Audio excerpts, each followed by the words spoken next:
My dear students, कैसे हैं आप सभी। आई होप आप सभी बहुत अच्छे होंगे। मैं मुदिता आपका स्वागत करती हूं मुदिता आईएएस वॉरियर्स में। तो आज हम वर्कशीट 78 करने वाले हैं और ये वर्कशीट आपकी 27 जनवरी 2021 के लिए दी गई है।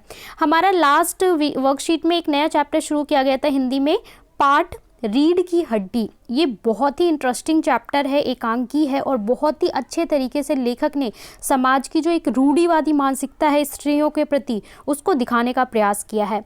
तो इस जो संवाद चल रहा था उसी में आगे बढ़ते हुए अब हम शुरू करेंगे, उसके बाद प्रश्नों के उत्तर भी हल करेंगे। तो चलिए देखते हैं क्या है। गोपाल प्रसाद, गोपाल प्रसाद देखिए यहाँ पे क्या होगा, वार्तालाप होगी और आपको डायलॉग से ही समझना है। गोपाल प्रसाद बीच में ही, यह बात दूसरी है बाबू राम स्वरूप, मैंने आपसे पहले ही कहा था लड़की का खूबसूरत होना निहायत जरूरी है। मतलब लड़की जो है बहुत ही खूबसूरत होनी चाहिए, कैसी भी हो, चाहे पाउडर वगैरह लगाए चाहे जैसे ही। बात यह है कि हम आप मान भी जाएं मगर घर की औरतें तो राजी नहीं होती। आपकी लड़की तो ठीक है। देखिए आपको इससे क्या समझ में आ रहा है।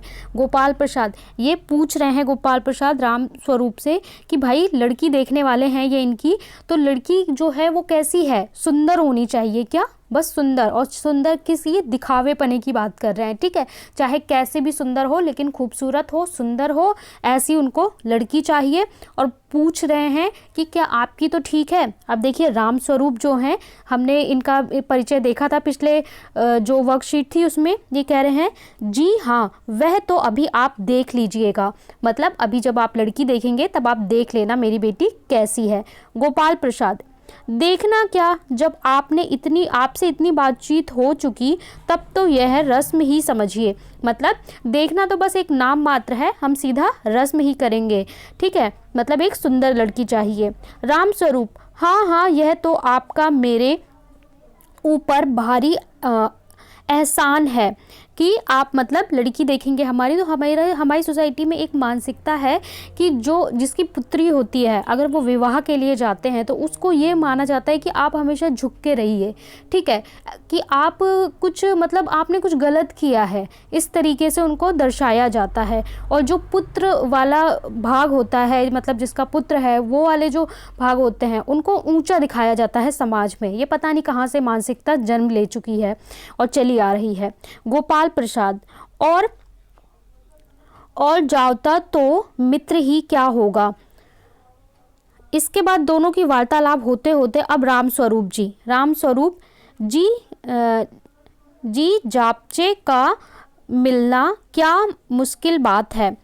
अब ये जाप कुछ पूछ रहे हैं, ठाकुर जी के चरणों में रख दिया, यह खुद ब खुद मिला हुआ समझिए, ये जैसा है वैसे ही दे दिया जाएगा। गोपाल प्रसाद यह ठीक कहा आपने, बिल्कुल ठीक, लेकिन हाँ यह जो मेरे कानों में भनक लगी है, मतलब लड़की देखने से पहले ही वो लोग इतनी चीज़ें डिस्कस कर लेते हैं, यह तो गलत है ना। राम स्वरूप क्या, मतलब अब उनसे वो कुछ पूछना चाह रहे हैं गोपाल प्रसाद इनडायरेक्टली, यानी कि सुनी सुनाई बातों को पूछना चाह रहे हैं। गोपाल प्रसाद यह पढ़ाई लिखाई के बारे में जो, मतलब जब लड़की देखने आते हैं तो वो पहले से ही इंक्वायरी करके आते हैं, तो वो अब पूछ रहे हैं कि पढ़ाई लिखाई के बारे में। जी हाँ, साफ बात है साहिब, हमें ज़्यादा पढ़ी लिखी लड़की नहीं चाहिए। मतलब लड़की खूबसूरत होनी चाहिए, दिखने में बहुत सुंदर होनी चाहिए, सफ़ेद रंग होना चाहिए, लेकिन पढ़ी लिखी हमें नहीं चाहिए। मैंने साहब तो रखनी नहीं है, मेम साहब तो रखनी नहीं है। मतलब उनका मानसिकता ये होती है कि अगर लड़की पढ़ी लिखी होगी तो इसका मतलब है कि वो किसी का सम्मान नहीं करेगी, वो अपने आप को बड़ा समझेगी, कौन भुगतेगा उसके नखरों को। मतलब पढ़ी लिखी का वो गलत ही मतलब निकालते हैं। बस हद से हद मैट्रिक पास होनी चाहिए। क्यों शंकर, अब शंकर जी बोल रहे हैं, जी हाँ, कोई नौकरी तो करानी नहीं है। हमारे समाज में पता नहीं क्यों लोग ये सोचते हैं कि पढ़ाई का अर्थ होता है नौकरी करना, और कई बार लोग अपनी पुत्रियों को इसलिए शिक्षा नहीं दिलवाते कि वो बोलते हैं कि हमारे समाज में नौकरी नहीं करते या नौकरी की ज़रूरत नहीं है, हम तो बहुत धनवान हैं, नौकरी की ज़रूरत नहीं है। शिक्षा जो है वो केवल नौकरी के लिए नहीं की जाती है। शिक्षा आत्मविश्वास के लिए, एक स्त्री हो या पुरुष हो, उसे ज्ञान की प्राप्ति होती है, साथ साथ उसका विकास होता है। वो समाज में कोई भी निर्णय लेने में सक्षम हो पाते हैं, अपना एक दृष्टिकोण बना पाते हैं, और उनमें आत्मविश्वास की भी वृद्धि होती है। ये आप जब खुद पढ़ लेंगे ना, तब आप इस बात को समझ पाएंगे। केवल पैसे तो बहुत छोटी चीज़ हो जाती है। राम स्वरूप, नौकरी की तो कोई सवाल ही नहीं उठता। गोपाल प्रसाद, और क्या साहब, देखिए कुछ लोग मुझसे कहते हैं कि जब आपने अपने लड़के को BA MA तक पढ़ाया तब उनकी बहुएं भी ग्रेजुएट कीजिए। भला पूछिए इन अक्ल के ठेकेदारों से, क्या लड़कों की पढ़ाई और लड़कियों की पढ़ाई एक बात है? और मर्दों को काम है तो पढ़ना है और काबिल होना है। तो कह रहे हैं कि मुझे लोग कहते हैं कि तुमने अपने बेटों को ग्रेजुएशन, पोस्ट ग्रेजुएशन यानी BA करवाया, MA करवाया, तो बेटियों को भी मतलब बहुओं को भी पढ़ाइए।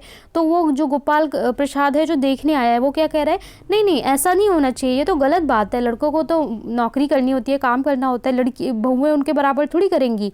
अगर औरतें भी वही करने लगी, अंग्रेजी अखबार पढ़ने लगी और पॉलिटिक्स वगैरह की बहस करने लगी तो हो चुकी गृहस्थी। इसका मतलब कि अगर वो बराबरी चीज़ों को समझने लगी, समाज के अच्छे बुरे को वो जानने लगी, फिर गृहस्थी कौन चलाएगा? जवाब और के जनाब, मोर के पंख होते हैं मोरनी के नहीं। मोर के पंख मतलब पुरुष को, यहाँ पुरुषवादी समाज को दर्शाया जा रहा है। शेर के बाल होते हैं शेरनी के नहीं। शेर मतलब यहाँ पे मेल को दिखाया जा रहा है कि mail is superior and female is nothing. और राम स्वरूप, जी हाँ, और मर्द के दाढ़ी होते हैं औरतों के नहीं। हा हा हा, ठीक है। इस तरीके से वो व्यंग कर रहे हैं नारी सम्मान को। गोपाल प्रसाद, हाँ हाँ यह भी सही है। कहने का मतलब यह है कि कुछ बातें दुनिया में ऐसी हैं जो सिर्फ मर्दों के लिए हैं। मतलब समाज में उनके हिसाब से सब कुछ जो है प्रायोरिटी जो मेल होता है। और ऊंची तालीम भी ऐसी चीज़ों में से एक है। ऊंची तालीम मतलब उच्च शिक्षा। महिलाओं को या तो शिक्षा नहीं दी जानी चाहिए, और दी जानी चाहिए तो 8वीं या 10वीं बहुत होती है उनके लिए, ऐसा मानना था। और बाकी ये जो उच्च दर्जा है यानी पुरुष, वो कहते हैं ना पितृसत्तात्मक सोच, उस सोच को ये दिखाता हुआ एक दृष्टिकोण को बताया गया है। अब यहाँ पे आपसे प्रश्न पूछा गया है, गोपाल प्रसाद के कानों में क्या भनक पड़ी थी? गोपाल प्रसाद के कानों में क्या भनक पड़ी थी? तो अभी हमने देखा था, इस गद्यांश में लड़के लड़कियों में क्या भेद किया गया है? क्या हमें लड़के लड़कियों में भेद करना चाहिए? आप अपने विचार से सोच के बताइए, ठीक है मुझे। अब किए गए पाठ के आधार पर गोपाल प्रसाद की चारित्रिक विशेषताएं बताइए। अभी आपने गोपाल प्रसाद की जो मानसिकता है उसके बारे में देखा, अब उसके बारे में लिखना है। राम स्वरूप गोपाल प्रसाद का एहसान क्यों मानता है, और तालीम से आप क्या समझते हैं? क्या सिर्फ मर्दों को अधिकार है अथवा नहीं? इस चीज़ का आपको उत्तर देना है। कोविड के संदर्भ में आपके लिए मैसेज है कि आपको शारीरिक दूरी का पालन करना है। चलिए उत्तर देख लेते हैं, और बहुत ही रोचक कथा है, आप इसको ज़रूर पढ़िए। हमने देखा पहले प्रश्न में आपको बोला है गोपाल प्रसाद के कानों में क्या भनक पड़ी थी।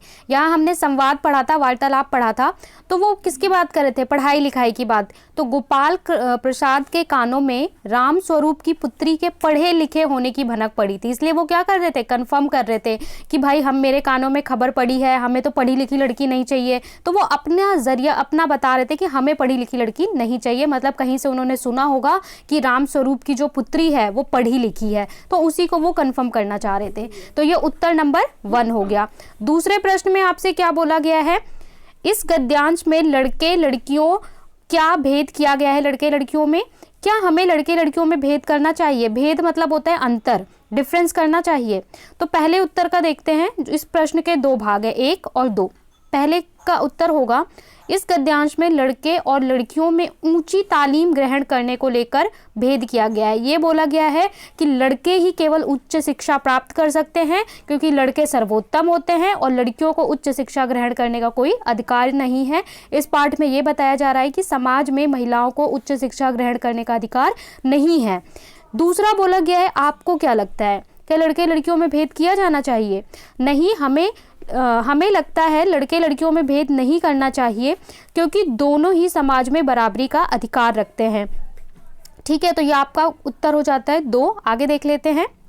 तीसरे प्रश्न में बोला है, अब तक किए गए पाठ के आधार पर, मतलब ये पाठ काफ़ी लंबा है तो यहाँ पे आपने जितना पढ़ा है 2 वर्कशीट में, उसके आधार पर आपको गोपाल प्रसाद की चारित्रिक विशेषताएं बतानी है। मतलब उनका क्या कैरेक्टर स्केच है, इंग्लिश में बोले तो आपको उनके क्या लगता है, कैसा लगता है कि गोपाल प्रसाद की विशेषताएं क्या है, कैसा उनका कैरेक्टर है। अब तक किए गए पाठ के आधार पर गोपाल प्रसाद की चारित्रिक विशेषताएं निम्नलिखित हैं। नंबर 1, गोपाल प्रसाद एक रूढ़िवादी मानसिकता वाला व्यक्ति है। मतलब जो पुरानी रूढ़ी वाली मानसिकता से ग्रस्त व्यक्ति है।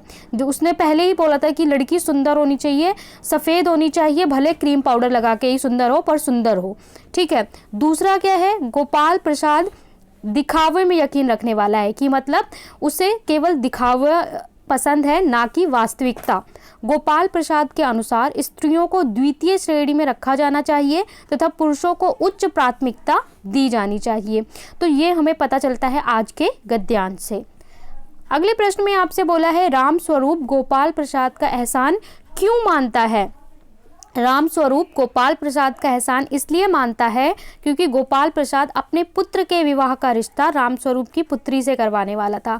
वो बोलते हैं ना गोपाल प्रसाद की, ठीक है, अगर ये बात सही है तो हम लोग केवल अब रस्म करने ही आएंगे। तो राम स्वरूप क्या बोलते हैं कि आपका एहसान है, मतलब जो पुत्री देते हैं, समाज में ये दिखा जाता है कि जो पुत्री वर्ग है, पुत्री वाले लोग हैं, उसको ये समझा जाता है कि आप नीचे हो, मतलब आप नीचे हो और जिसका पुत्र है उसे उच्च श्रेणी में रखा जाता है, इसलिए रामस्वरूप उनको एहसान जताते हैं। अगले प्रश्न में बोला है, तालीम से आप क्या समझते हैं? यहाँ तालीम वर्ड दिया गया है, इससे आप क्या समझते हैं? क्या ये सिर्फ मर्दों को अधिकार है अथवा नहीं, और नहीं है तो क्यों नहीं है?